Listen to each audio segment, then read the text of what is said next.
Hello friends, मैं आपका mentor AK Singh और आज फिर हम अपने UGC नेट पॉलिटिकल साइंस की तैयारी करेंगे। यानी कि पॉलिटिकल साइंस की तैयारी जो हम कर रहे हैं वो करेंगे। और आप सभी स्टूडेंटों को ये कहा जा रहा है कि अपना एक तो फॉर्म भर लो और जितने बच्चे हैं यानी पॉलिटिकल साइंस की तैयारी कर रहे हैं वो प्रीवियस ईयर के क्वेश्चन पेपर लेकर उनको याद करना शुरू कर दो, क्योंकि प्रीवियस ईयर के जिन्होंने क्वेश्चन करे हैं उनको ही क्या मिलता है, बेनिफिट मिलता है। और प्रीवियस ईयर के पेपर से ही आपका आधी यानी कि टेंशन ख़त्म हो जाती है। एक तो प्रैक्टिस सेट की जो टेंशन रहती है वो ख़त्म हो जाती है, और दूसरा क्योंकि क्वेश्चन आते हैं रिपीट।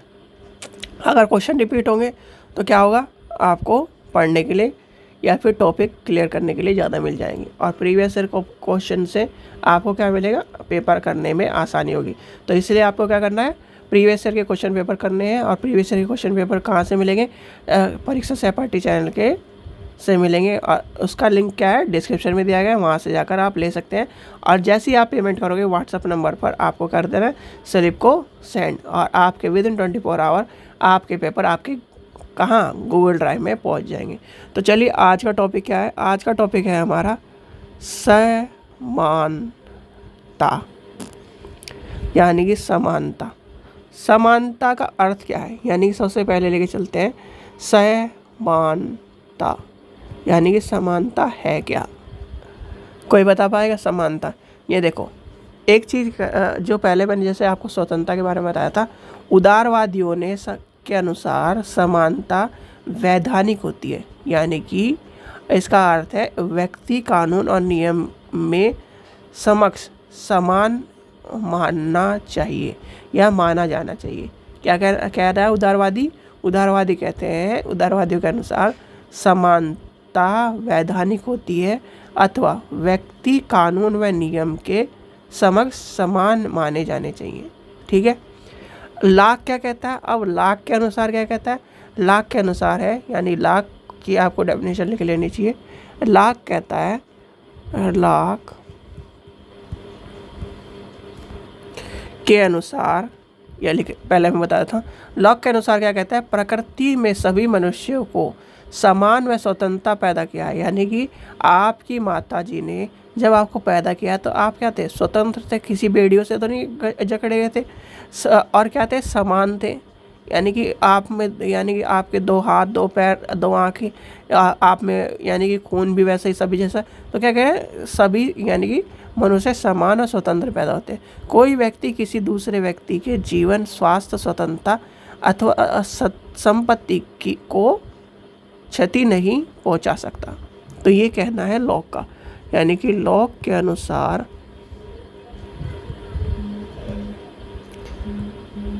प्रकृति ने, इस तरह के जो कोट आते हैं कभी कभी आपको पता होने चाहिए, सभी मनुष्यों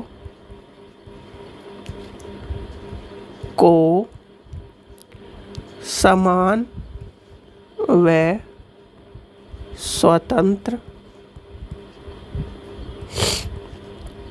पैदा किया है। कोई व्यक्ति किसी दूसरे व्यक्ति के जीवन, स्वास्थ्य व स्वतंत्रता तथा संपत्ति को क्षति नहीं पहुंचाना या पहुंचा सकता। ये क्या कहना है, ये लॉक का कहना है। अब लॉक के साथ साथ क्या अमेरिका की स्वतंत्रता में घोषणा पत्र में क्या लिखा है, अमेरिका की स्वतंत्रता घोषणा पत्र में कहा गया है कि सभी लोग जन्म से समान है और यानी कि निर्माता ने सभी मनुष्य को समान भेजा है। यानी कि इनका कहना है जिसने हमें बनाया, यानी कि भगवान ने, ईश्वर ने, जो भी शक्ति ने हमें बनाया है उनके अनुसार क्या है, यानी कि अमेरिका, आपको मैं डेफिनेशन बताता जा रहा हूँ, आप लिखते जाइए, ठीक है। क्योंकि देखो मेरी भी आज थोड़ी सी तबीयत डाउन सी है, इसलिए आपको लग भी रहा होगा कि आवाज़ से, तो आपको क्योंकि क्लास भी करानी है और 60 दिन में हमें पूरा का पूरा टॉपिक भी कराना है, तो इसलिए आपको मैं जो है चीज़ें बोल के लिखवा सकता हूँ, ठीक है। तो ये क्या है, ये क्या कहना है, अमेरिका के स्वतंत्रता घोषणा पत्र में क्या कहा गया है कि सभी लोग जन्म से समान है, और यानी कि निर्माण जो है उनका क्या है, निर्माण जो है उनका मनुष्य के समान अधिकारों के लिए, ठीक है। अब फ्रांसीसी, यानी कि फ्रांसीसी क्रांति के घोषणा पत्र में क्या कहा गया, यानी 1780, यानी कि 1789 में फ्रांसीसी घोषणा पत्र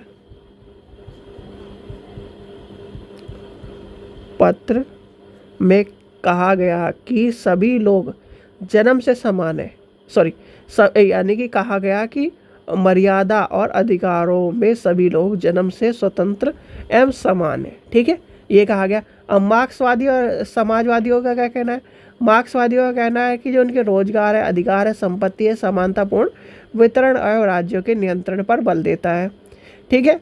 आधुनिक युग क्या कहता है, आधुनिक युग में समानता की संकल्पना केंद्र, यानी केंद्र बनाने को श्रेय रूसो को दिया गया है, यानी कि ये लिख लीजिए, ये पॉइंट इंपॉर्टेंट है।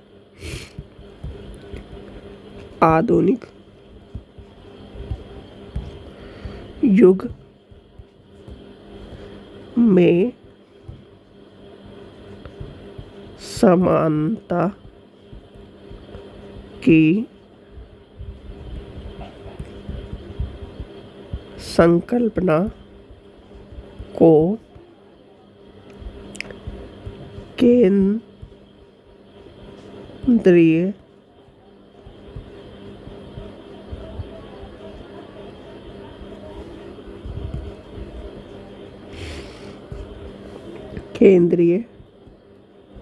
बनाने का श्रेय रूसो को दिया जाता है, ठीक है। यहाँ तक की कहानी समझ में आ गई आपको। अब क्या कहना है, आशय क्या है, समानता चाहिए, यानी कि क्या है, तथ्य के रूप में समानता नहीं होती, इस तरह के जो आशय है, आशय वैसे हमें बढ़ने नहीं है, आशय छोड़ दीजिए। अब आती है कि विभिन्न विचारकों ने, यानी कि विचारकों के अनुसार समानता की क्या कहानी है, यानी कि हॉब्स के लेखन के दौरान इंग्लैंड में समानता को दो क्या करा, समानता आंदोलन चले थे, क्या चले थे, हॉब्स के अनुसार विभिन्न विचारकों में, विभिन्न विचार को, ठीक है। सबसे पहले लेके चलते हैं हम हॉब्स के लेखन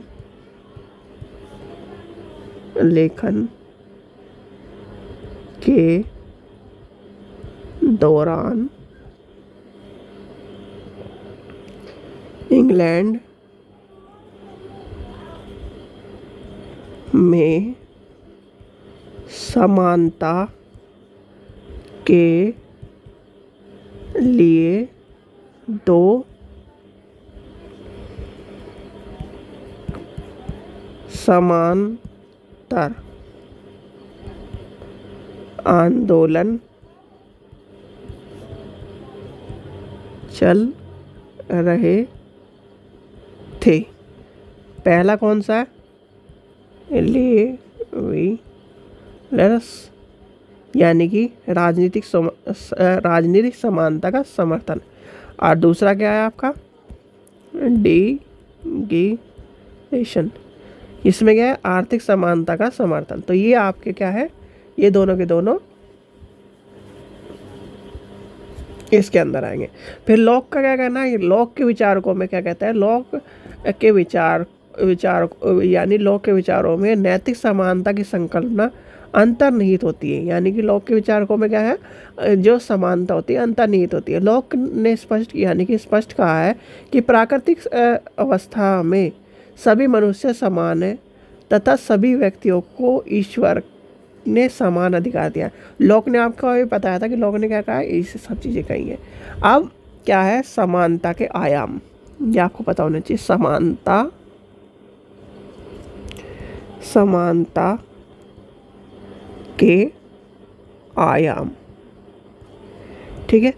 अब समानता के आयाम क्या है, समानता के आयाम सबसे पहले लेके जाएंगे औपचारिक, यानी कि औपचारिक समानता या निरपेक्ष समानता, इसके आयाम क्या है। तो क्या है, सबसे पहले आपको पता होना चाहिए कि इसमें क्या कहेंगे। इसमें आएगा आपके नैतिक समानता, वैधानिक समानता, सामाजिक समानता, राजनीतिक समानता और आर्थिक समानता और लैंगिक समानता। यानी कि इसमें कौन कौन सी आएंगी समानता आपकी नैतिक, मैं लिख भी देता हूँ जिससे आपको पता रहे। पहले नंबर पे आएगी आपकी नैतिक समानता। नैतिक समानता क्या होती है, यानी कि समानता आरंभ विचारों में नैतिक समानता के रूप में आई है। नैतिक समानता एक आदर्श संकल्पना है, यानी कि आदर्श संकल्पना। पहले मैं लिख देता हूँ, फिर सारे आपको यानी कि बता भी दूंगा। अब आता है वैधानिक समानता, यानी कि वैधानिक समानता। फिर तीसरे नंबर पे क्या कहता है, सामाजिक समानता।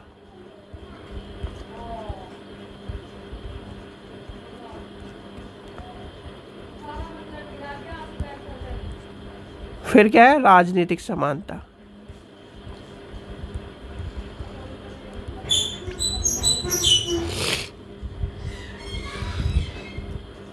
राजनीतिक समानता के बाद क्या है, पांचवें नंबर के क्या है, आर्थिक समानता। आर्थिक समानता। उसके बाद क्या आएगा आपकी, यानी कि लैंगिक समानता। लैंगिक समानता। तो ये क्या है, सारे के सारे समानता। अब समानता क्या है, वैधानिक क्या है, वैधानिक समानता का आशय है विभिन्न यानी कि विधि के समक्ष समानता से अतः समक्ष सभी व्यक्तियों के समान लाना। यानी कि वैधानिक समानता क्या कहता है, ये कहता है। फिर आता है सामाजिक समानता। सामाजिक समानता क्या है, समाज में सभी धर्म, जाति, लिंग के आधार पर भेदभाव ना करा जाए। राजनीति में क्या कहता है, राजनीति में सभी को मत देने का अधिकार हो, अपने जो बीच यानी कि राजनीति को चुनने का अधिकार हो, वो हमारी राजनीतिक है। आर्थिक क्या है, आर्थिक क्या है, सभी व्यक्तियों को काम के अधिकार मिले, सभी को समान समझा जाए, सभी को क्या ना किसी काम के लिए या किसी भी पैसे के चक्कर में भेदभाव ना करा जाए, वो होगा आर्थिक समानता। और लैंगिक समानता क्या है, यानी कि आपकी जो लैंगिक समानता, नेक्स्ट पेज पे हमारे जो लैंगिक और आर्थिक। तो लैंगिक समानता क्या है, लैंगिक समानता क्या है, पितृ संपत्ति यानी कि पितृसत्ता समाप्त हो करना और निजी सार्वजनिक जीवन में ये सब चीज़ें आएंगी, यानी कि महिलाओं के कार्य। तो ये सब समझ में आ गया। अब दूसरा आता है, यानी कि दूसरा पार्ट लेके चलते हैं, अवसर की समानता। यानी कि अवसर की समानता। अवसर की समानता क्या होती है, अवसर में समानता से अभिप्राय समान तथ्य, समान व्यवहार और समान यानी कि असमान के साथ व्यवहार करना किसी के साथ ना जाए। अवसर की समानता दूसरा ये कहता है कि अवसर की समानता में सभी को यानी कि सभी को संसाधनों से यानी किसी को भी संसाधनों से अछूत न रखा जाए, सभी को सभी संसाधन मिले। सभी को जो चीज़ें हैं यानी कि जैसे पानी है, जल है, हवा है, वो क्या है यानी कि जो दैनिक जीवन की चीज़ें हैं वो मिले। यानी कि अवसर की समानता कहती है कि सबको अवसर मिलना चाहिए बिना भेदभाव के, उसे कहते हैं अवसर की समानता। और अवसर की समानता में क्या आ जाएगा, सकारात्मक क्रिया आ जाएंगी, एक सबसे आती है। और भारत में अवसर की समानता क्या है, भारत में के संविधान में अवसर की समानता क्या है, यानी कि रिजर्वेशन, यानी कि संरक्षणात्मक विभेद या फिर विधि के समान संरक्षण की संज्ञा दी गई है। क्या दी गई है, भारत के संविधान में अवसर की समानता को क्या करा है, संरक्षणात्मक विभेद या फिर विधि के समक्ष समान संरक्षण की संज्ञा दी गई है। इसके अंतर्गत पिछड़े वर्ग के लोगों को सेवा का यानी सेवाओं में आरक्षण प्रदान करने की बात कही गई है, यानी कि अवसर की समानता। जैसे कि आपने देखा होगा पुराने समय में क्या होता था, जो लोग होते थे यानी कि पहले जो SC ST है या फिर जो नीचे तबके के लोग हैं उनके ऊपर अत्याचार हुआ है, तो उनको अत्याचार से यानी उनको अत्याचार की जो यादें हैं और जो उनको जो पहले अत्याचार हुआ उनके अवसर को यानी उन्हें एक अवसर दिया जा रहा है कि आप इस चीज़ को क्या करो, भुलाकर आप भी उस पद तक पहुँचो जो आपसे छीने गए हैं पहले। तो वो क्या कह रहा है, अवसर की समानता। चलिए आगे चलते हैं, आगे देखते हैं। अब आती है बात किसकी, यानी कि मेनली अब हमें पढ़ना है इसमें आगे विभिन्न विचारकों के अनुसार समानता का अर्थ आपको सब समझ में आ गया। मार्क्सवादी है, यानी कि मार्क्सवादी क्या कहते हैं, मार्क्सवादी कहते हैं यानी कि ये समान परिणामों में समान या परिस्थितियों में समान रूप से स्वीकार करे जाते हैं। ये सब चीज़ें क्या कहना है, मार्क्स का। ठीक है, आगे चलते हैं। अब आती है समानता में नारीवादी संकल्पना। अब नारीवाद यानी कि नारीवादी क्या कहता है, उदारवादी नारी और उग्रवादी नारी में आपको दोनों चीज़ पढ़नी पड़ेगी। यानी कि आगे लिख भी देता हूँ, मैं टॉपिक ले देता हूँ, समानता की नारीवादी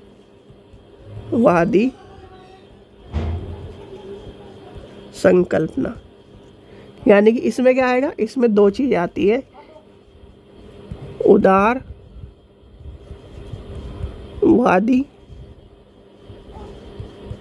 नारीवाद, उग्र नारीवाद।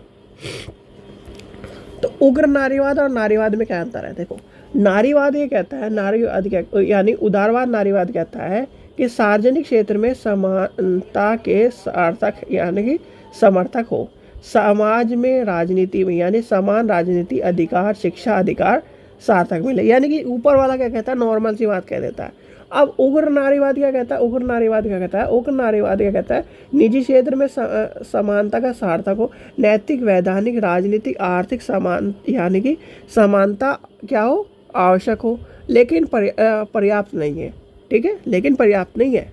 नारीवाद दूसरा क्या कहता है, पितृ संपत्ति यानी कि इसका क्या करता है, जो आपका क्या बोलते हैं जैसे आपके फादर हैं तो फादर क्या है, हेड है, तो उसके क्या करता है, विरोध यानी कि पितृ सत्तात्मक का विरोध करता है।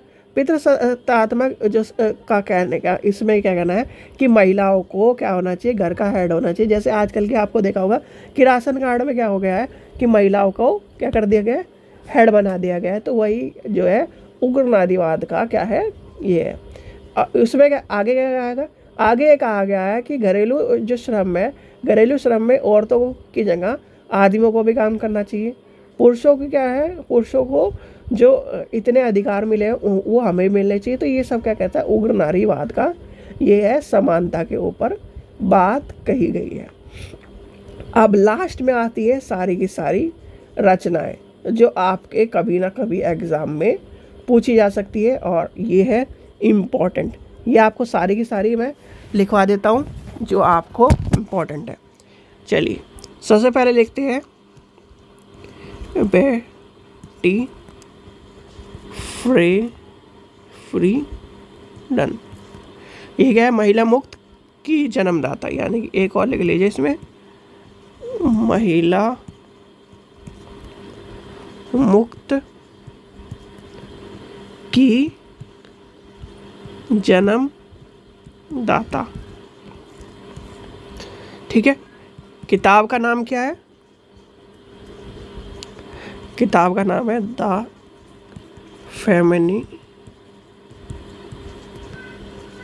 माई 1963। दूसरा क्या है, द सेकंड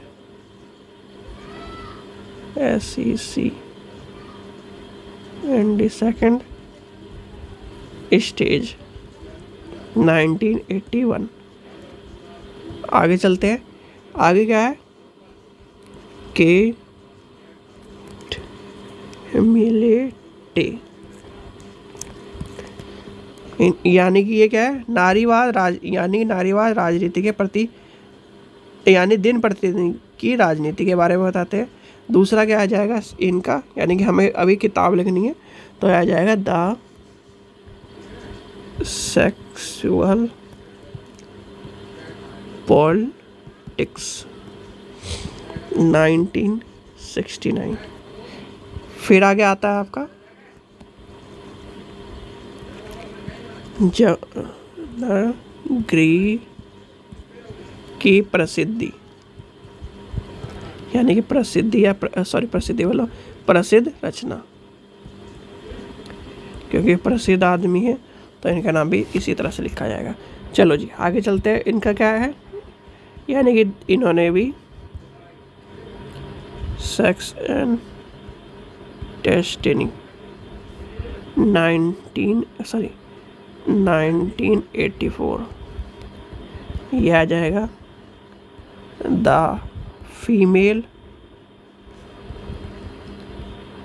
और जो ये नाम लिखवाए जा रहे हैं क्योंकि पॉलिटिकल में कभी भी आप देखोगे, यानी कि पॉलिटिकल के पेपर में देखोगे तो ज़्यादातर किताबों में मैच द फॉलोइंग पूछे जाते हैं, और मैच द फॉलोइंग अगर आपको नहीं पता तो बस वो आपने क्वेश्चन ये कर समझ लो बर्बाद कर दिया आपका क्वेश्चन, ठीक है।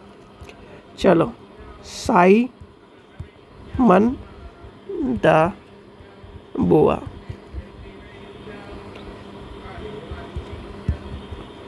The second sex 1949। ये आगे क्या है, द प्रिंसिपल इन पॉलिटिक्स कल 1970। ये रचना है इनकी। आगे चलते हैं, आगे है वर्ड, एक मिनट, हाँ आगे है Virginia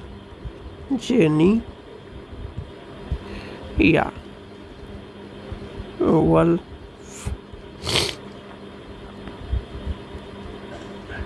A room of one's own, क्या है 1929, ठीक है।